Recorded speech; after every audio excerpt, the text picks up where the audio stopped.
आज है 15 जनवरी। सुनते हैं आज के प्यारे बाबा के साकार रूप से चले हुए मधुर महावाक्य। बाबा आज कहते हैं, मीठे बच्चे, तुम्हारे मुख से कभी भी हे ईश्वर, हे बाबा शब्द नहीं निकलना चाहिए। तुम्हारे मुख से कभी भी हे ईश्वर, हे बाबा शब्द नहीं निकलना चाहिए। ये तो भक्ति मार्ग की प्रैक्टिस है ना। भगवान को पुकारना, रड़ियां मारना, दुखी होकर गाना, ये भक्ति मार्ग की प्रैक्टिस है। प्रश्न है, तुम बच्चे सफेद ड्रेस पसंद क्यों करते हो? ये किस बात का प्रतीक है? उत्तर, अभी तुम इस पुरानी दुनिया से जीते जी मर चुके हो, इसीलिए तुम्हें सफेद ड्रेस पसंद है। सफेद कपड़ा वैसे भी मृत व्यक्ति के ऊपर डाला जाता है ना, तो बाबा कहते तुम भी इस पुरानी दुनिया से जीते जी मर गए। ये सफेद ड्रेस मौत को सिद्ध करता है। जब कोई मरता है तो उस पर भी सफेद कपड़ा डालते हैं। तुम बच्चे भी अभी मर जीवा बने हो। तो क्या याद रखना है? हम जीते जी मर गए इस पुरानी दुनिया से। ओम शांति। रूहानी बाप बैठ बच्चों को समझाते हैं। रूहानी अक्षर ना कहे, सिर्फ बाप कहें तो भी ठीक है। बाप बैठ बच्चों को सिख समझाते हैं। सब अपने को भाई भाई तो कहते ही हैं, तो बाप बैठ बच्चों को समझाते हैं। सबको तो नहीं समझाते होंगे, सब अपने को भाई भाई कहते ही हैं। गीता में लिखा हुआ है भगवानुवाच। अब भगवानुवाच किसके प्रति है? भगवान के हैं सब बच्चे। वह बाप है तो भगवान के बच्चे सब ब्रदर्स हैं। उसको बाप कहकर पुकारते हैं, परम पिता कहकर पुकारते हैं। हम सब भाई भाई हैं कहते हैं, तो जरूर सब बच्चे ब्रदर्स हैं। भगवान ने ही समझाया होगा, राजयोग सिखाया होगा। अभी तुम्हारी बुद्धि का ताला खुला हुआ है। दुनिया में और किसी के भी ऐसे ख्यालात नहीं चल सकते। जिन जिन को संदेश मिलता जाएगा वे स्कूल में आते जाएंगे और पढ़ते जाएंगे। समझेंगे प्रदर्शनी तो देखी है, अब जाकर कुछ ज्यादा सुने। पहली पहली मुख्य बात है, ज्ञान का सागर पतित पावन, गीता ज्ञान दाता, शिव भगवानुवाच। पहले पहले उनको ये पता पड़े कि इन्हों को सिखलाने वाला अथवा समझाने वाला कौन है। तो बाबा ने क्या टाइटल दिया? ज्ञान का सागर पतित पावन, गीता ज्ञान दाता, शिव भगवानुवाच। वह सुप्रीम सोल ज्ञान का सागर निराकार है। वो तो है ही सत्य, ट्रुथ। वह सत्य ही बताएंगे, फिर उसमें और कोई प्रश्न उठ नहीं सकता। जो स्वयं ज्ञान का सागर है, परम शिक्षक, परम पिता, परम सतगुरु है, तो सत्य ही बताएंगे। पहले पहले तो इस पर समझाना है कि हमको परम पिता परमात्मा ब्रह्मा द्वारा राजयोग सिखलाते हैं। ये राजाई पद है, जिसको निश्चय हो जाएगा कि जो सबका बाप है वह पारलौकिक बाप बैठ समझाते हैं। वही सबसे बड़ी अथॉरिटी है, तो फिर दूसरा कोई प्रश्न उठ ही नहीं सकता। अगर ये निश्चय हो गया कि परमपिता परमात्मा ही ज्ञान की सबसे बड़ी अथॉरिटी है, तो और कोई प्रश्न नहीं उठेगा। वो है पतित पावन। तो जब वह यहाँ आते हैं तो जरूर अपने टाइम पर आते होंगे। तुम देखते भी हो, ये वही महाभारत लड़ाई है। विनाश के बाद फिर वाइसलेस दुनिया होनी है। ये है विशेष दुनिया। ये मनुष्य नहीं जानते कि भारत ही वाइसलेस था। कुछ भी बुद्धि चलती नहीं। कैसे वाइसलेस से विशेष बना और फिर कैसे वाइसलेस बनेगा, किसी की बुद्धि नहीं चलती। गोदरेज का ताला लगा हुआ है, उसकी चाबी एक बाप के पास ही है। इसीलिए उनको ही ज्ञानदाता, दिव्य चक्षु विधाता कहा जाता है। ज्ञान का तीसरा नेत्र देते हैं। ये किसी को पता नहीं है कि तुमको पढ़ाने वाला कौन है। दादा समझ लेते हैं तब टीका करते हैं। टीका माना कुछ न कुछ विरोध, कमेंट्स, टिप्पणी करना, कुछ न कुछ बोलते हैं। इसीलिए पहली पहली बात ही ये समझाओ। इसमें लिखा हुआ भी है शिव भगवानुवाच, वो तो है ही ट्रुथ। बाप समझते हैं मैं पतित पावन शिव हूँ, मैं परम धाम से आया हूँ इन सालिग्रामों को पढ़ाने। बाप है ही नॉलेजफुल, सृष्टि के आदि मध्य अंत का राज समझाते हैं। ये शिक्षा अभी तुमको ही बेहद के बाप से मिल रही है। वही सृष्टि का रचयिता है, पतित सृष्टि को पावन बनाने वाले हैं। बुलाते भी हैं हे पतित पावन आओ, तो पहले पहले उसका ही परिचय देना है। उस परम पिता परमात्मा के साथ आपका क्या संबंध है? पूछो। बाबा कहते उनसे कि आपका भगवान के साथ क्या संबंध है, कैसे वो आकर पतित दुनिया को पावन बनाता है, ये सब समझो। वो है ही सत्य, नर से नारायण बनने की सत्य नॉलेज देते हैं। बच्चे जानते हैं बाप सत्य है, बाप ही सचखंड बनाते हैं। तुम नर से नारायण बनने यहाँ आते हो। बैरिस्टर के पास जाएंगे तो समझेंगे कि हम बैरिस्टर बनने आए हैं। अभी तुमको निश्चय है कि हमें भगवान पढ़ाते हैं। कई निश्चय करते भी हैं, फिर निश्चय होने के बाद भी फिर संशय बुद्धि हो जाते हैं, तो उनको सब मनुष्य कहते हैं तुम तो कहते थे भगवान पढ़ाते हैं, फिर भगवान को छोड़कर क्यों आए हो? बाबा कहते उनसे पूछो। संशय आने से ही भागंती हो जाते हैं, कोई न कोई विकर्म करते हैं। भगवानुवाच काम महाशत्रु है, इन पर जीत पाने से ही तुम जगत जीत बनेंगे। जो पावन बनेंगे वही पावन दुनिया में चलेंगे। यहाँ है ही राजयोग की बात, तुम जाकर वहां राजाई करेंगे। बाकी जो भी आत्माएं हैं वो अपना हिसाब किताब चुकतू कर वापस अपने घर चली जाएंगी। ये कयामत का समय है। अब ये बुद्धि कहती है सतयुग की स्थापना तो जरूर होनी है। पावन दुनिया सतयुग को कहा जाता है। बाकी सब मुक्ति धाम में चले जाएंगे, उनको फिर अपना पार्ट रिपीट करना है। तुम भी अपना पुरुषार्थ करते रहते हो पावन बन और पावन दुनिया का मालिक बनने के लिए। क्या पुरुषार्थ कर रहे हम?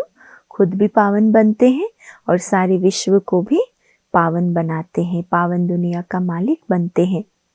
मालिक तो सब अपने को समझेंगे ना, प्रजा भी मालिक है।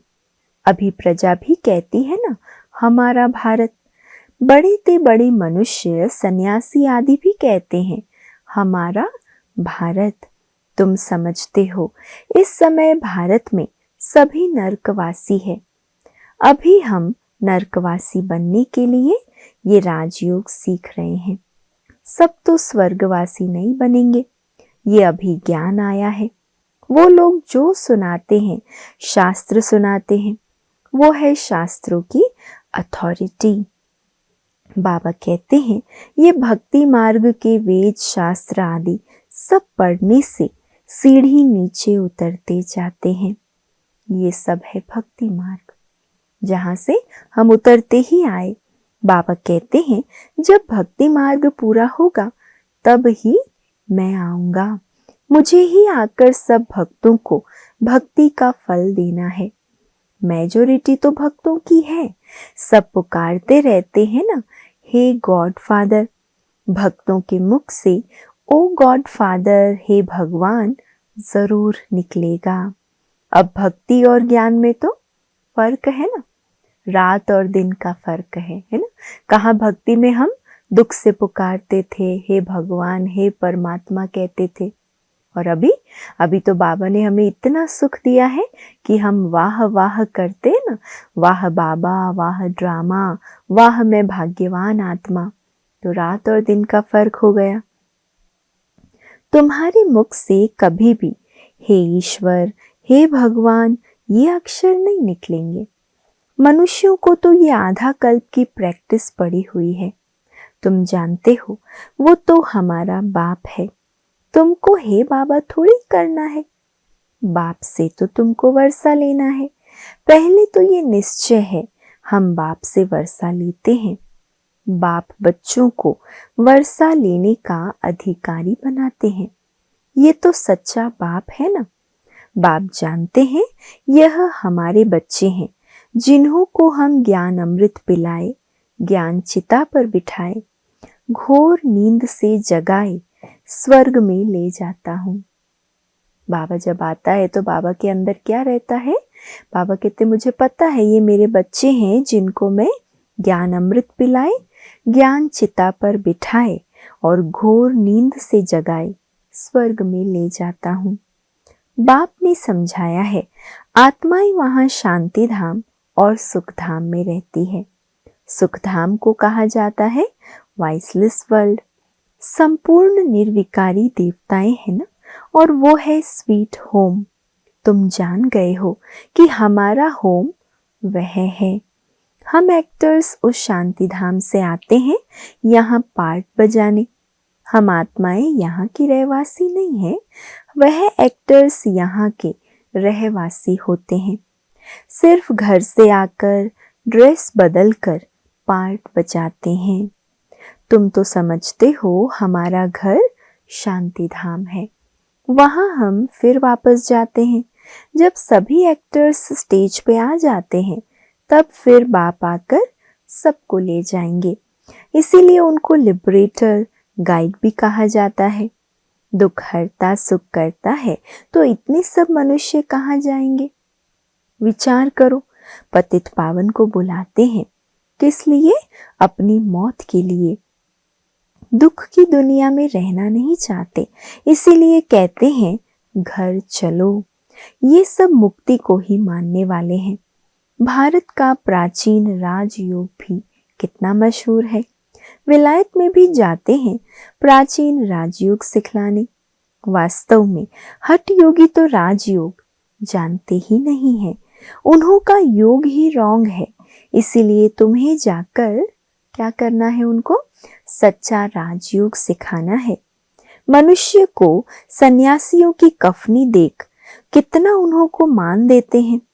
बौद्ध धर्म में भी सन्यासियों को कफनी पहनी देख उनको मानते हैं। सन्यासी तो बाद में होते हैं। बौद्ध धर्म में भी शुरू में कोई सन्यासी नहीं होते। जब पाप बढ़ता है तब सन्यास धर्म स्थापन होता है। शुरू में तो वो आत्माएं ऊपर से आती है, उनकी संख्या आती है।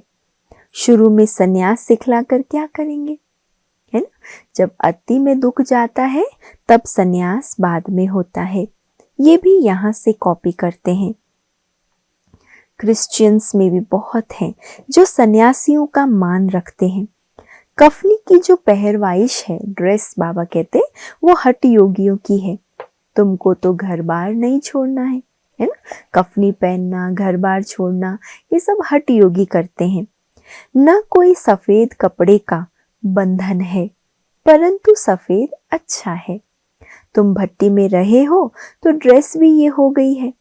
आजकल सफेद बहुत पसंद करते हैं। मनुष्य मरते हैं तो भी सफेद चादर डालते हैं। तुम भी अभी मर्जीवा बने हो तो सफेद ड्रेस अच्छी है ना? अभी तो वर्तमान समय लोग खास खरीद कर सफेद कपड़ा पहनते है ना, कलर्स पसंद नहीं आते। और बाबा ने तो हम बच्चों की ड्रेस ही सफेद करी है जो मर्जीवा जीवन की निशानी है। तो पहले कोई को भी बाप का परिचय देना है। 2 बाप हैं, ये बातें समझने में टाइम लेते हैं। प्रदर्शनी में इतना समझा नहीं सकेंगे। सतयुग में होता है एक बाप। इस समय तुमको 3 बाप हैं, क्योंकि भगवान आते हैं प्रजापिता ब्रह्मा के तन में। वह भी तो बाप है सबका। लौकिक बाप भी है। अच्छा, अब तीनों बाप से ऊंच वर्षा किसका हुआ?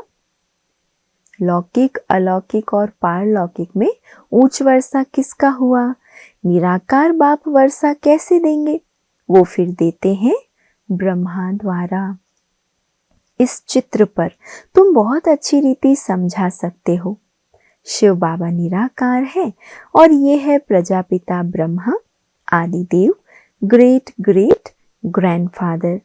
बाबा कहते हैं मुझ शिव को तुम ग्रेट ग्रेट ग्रैंडफादर नहीं कहेंगे, मैं सभी का बाप हूँ, है ना। ग्रैंडफादर नहीं हूँ मैं, बाप हूँ। ये है ग्रेट ग्रेट ग्रैंडफादर है प्रजापिता ब्रह्मा। तुम हो गए सब बहन भाई, भल स्त्री पुरुष हैं परंतु बुद्धि से जानते हैं हम भाई बहन हैं। बाप से वर्षा लेते हैं। भाई बहन आपस में क्रिमिनल असॉल्ट कर ना सके। अगर दोनों की आपस में विकारी दृष्टि खींचती है तो फिर गिर पड़ते हैं, बाप को भूल जाते हैं। बाबा कहते हैं तुम हमारा बच्चा बन फिर काला मुंह करते हो। बेहद का बाप बच्चों को बैठ समझाते हैं। तुमको ये नशा चढ़ा हुआ है, जानते हो गृहस्थ व्यवहार में भी रहना है, लौकिक संबंधियों को भी मुंह देना है, अर्थात तोड़ निभाना है। लौकिक बाप को तो तुम बाप कहेंगे ना, उनको तो तुम भाई नहीं कह सकते हो।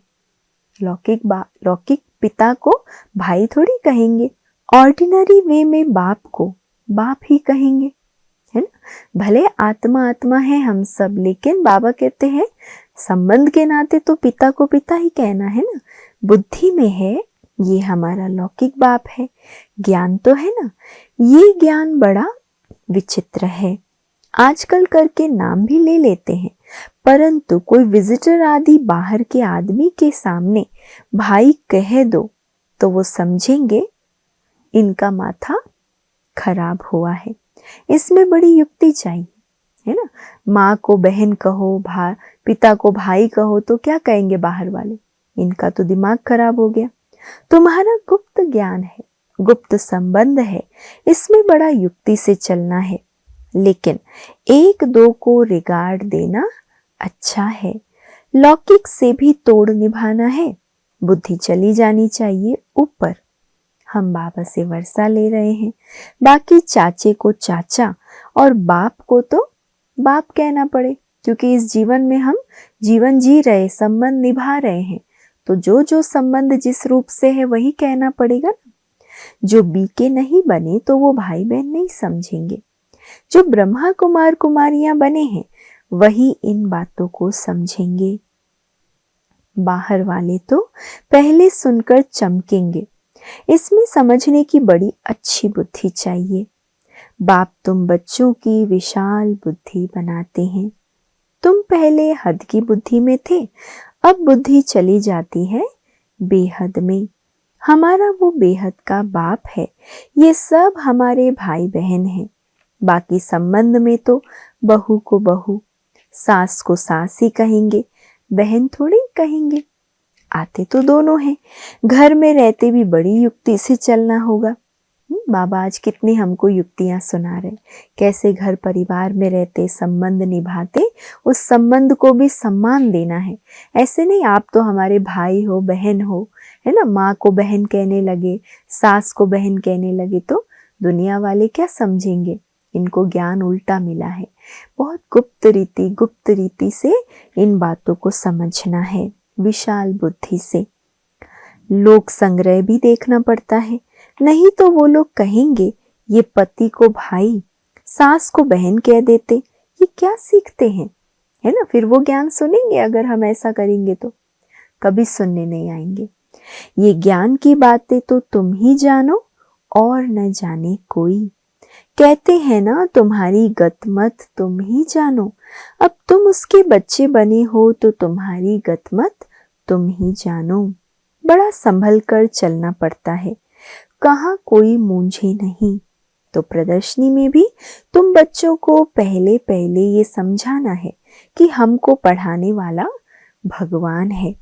अब बताओ वो कौन है, निराकार शिव या श्री कृष्ण। शिव जयंती के बाद फिर आती है श्री कृष्ण जयंती, क्योंकि बाप राजयोग सिखलाते हैं। बच्चों की बुद्धि में आया ना, जब तक शिव परमात्मा ना आए शिव जयंती मना न सके। जब तक शिव आकर कृष्णपुरी स्थापन ना करे तो श्री कृष्ण जयंती भी कैसे मनाई जाए।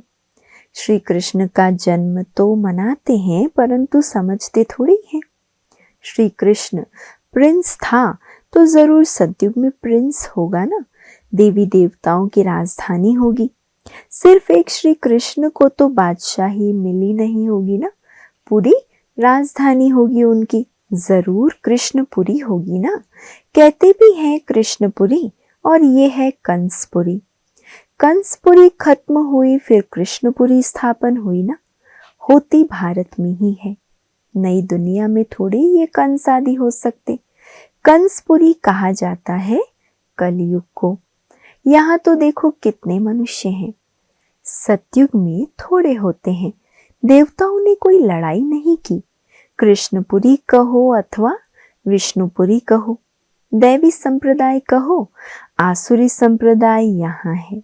बाकी न देवताओं और असुरों की लड़ाई हुई और न कौरवों पांडवों की हुई है ना। दैवी संप्रदाय, आसुरी संप्रदाय और ईश्वरीय संप्रदाय, इन तीनों को उन्होंने असुरों और देवताओं के रूप में दिखा दिया। बाबा कहते वास्तव में लड़ाई की बात नहीं, तुम रावण पर जीत पाते हो। बाबा कहते हैं इन 5 विकारों पर जीत पहनो तो तुम जगत जीत बन जाएंगे। इसमें कोई लड़ना नहीं है। लड़ने का नाम ले तो हिंसा हो जाए। रावण पर जीत पानी है परंतु नॉन वायलेंस से, सिर्फ बाप को याद करने से हमारे विकर्म विनाश होते हैं। लड़ाई आदि की कोई बात नहीं। बाबा कहते हैं तुम तमो प्रधान बन गए हो, अब फिर तुमको सतो प्रधान बनना है। भारत का प्राचीन राजयोग मशहूर है। बाबा कहते हैं मेरे साथ बुद्धि का योग लगाओ तो तुम्हारे पाप भस्म होंगे। बाप पतित पावन है तो उनसे बुद्धि योग लगाना है, तब तुम पतित से पावन बन जाएंगे। अब प्रैक्टिकल में तुम उनके साथ योग लगा रहे हो, इसमें लड़ाई की कोई बात नहीं, हिंसक रीति से जीत पाने की बात ही नहीं, मनोविकारों पर जीत पाने की बात है। जो अच्छी रीति पढ़ेंगे और बाप के साथ योग लगाएंगे वही बाप से वर्षा पाएंगे। अच्छा, मीठे मीठे सिकी लधे बच्चों प्रति माता पिता बाप दादा का याद प्यार और गुड मॉर्निंग। रूहानी बाप की रूहानी बच्चों को नमस्ते और हम सब रूहानी बच्चों की रूहानी माता पिता बाप दादा को याद प्यार, गुड मॉर्निंग और नमस्ते। शुक्रिया बाबा, शुक्रिया। धारणा के लिए आज का मुख्य सार है, पहला, भाई भाई की दृष्टि का अभ्यास करते हुए लौकिक बंधनों से तोड़ निभाना है, बड़ी युक्ति से चलना है। विकारी दृष्टि बिल्कुल नहीं जानी चाहिए। कयामत के समय संपूर्ण पावन बनना है। दूसरा, बाप से पूरा वर्षा लेने के लिए अच्छी रीति पढ़ाई करनी है और पतित पावन बाप से योग लगाकर पावन बनना है। आज का वरदान, अपनी संपूर्णता के आधार पर समय को समीप लाने वाले मास्टर रचयिता भव। अपनी संपूर्णता के आधार पर समय को समीप लाने वाले मास्टर रचयिता भव। समय आपकी रचना है, आप मास्टर रचयिता हो। रचयिता रचना के आधार पर नहीं होते, रचयिता रचना को अधीन करते हैं, है ना। रचना के आधार पर नहीं होते लेकिन रचना को अधीन करते हैं। इसीलिए ये कभी नहीं सोचो कि समय आपे ही संपूर्ण बना देगा। आपको संपूर्ण बन समय को समीप लाना है। वैसे कोई भी विघ्न आता है तो समय प्रमाण जाएगा जरूर, लेकिन समय से पहले परिवर्तन शक्ति द्वारा उसे परिवर्तन कर दो। है ना, विघ्न टिकने वाला या ठहरने वाला नहीं है, लेकिन बात है हम किस स्थिति में वो विघ्न को पार करते हैं। तो बाबा कहते हैं समय से पहले परिवर्तन शक्ति द्वारा उसे परिवर्तन कर दो तो उसकी प्राप्ति आपको हो जाएगी। समय के आधार पर परिवर्तन किया तो उसकी प्राप्ति आपको नहीं होगी। समय से पहले परिवर्तन शक्ति द्वारा परिवर्तन किया तो प्राप्ति होगी। स्लोगन, कर्म और योग का बैलेंस रखने वाले ही सच्चे कर्म योगी हैं। कर्म और योग का बैलेंस रखने वाले ही सच्चे कर्म योगी हैं। अव्यक्त इशारे हैं आज के। जब तक कर्मेंद्रियों का आधार है तो कर्म तो करना ही है, लेकिन कर्म बंधन नहीं, कर्म संबंध। जीवन मुक्त अवस्था अर्थात सफलता भी ज्यादा और कर्म का बोझ भी नहीं। जीवन मुक्त अवस्था अर्थात सफलता भी ज्यादा और कर्म का बोझ भी ना हो।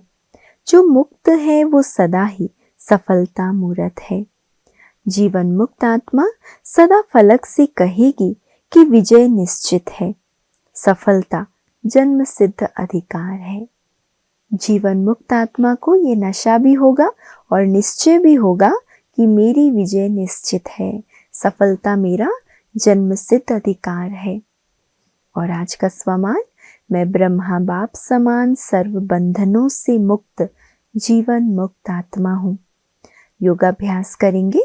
मैं आत्मा कर्मेंद्रियों का आधार लेकर कर्म करने वाली सफलता मूर्त हूँ।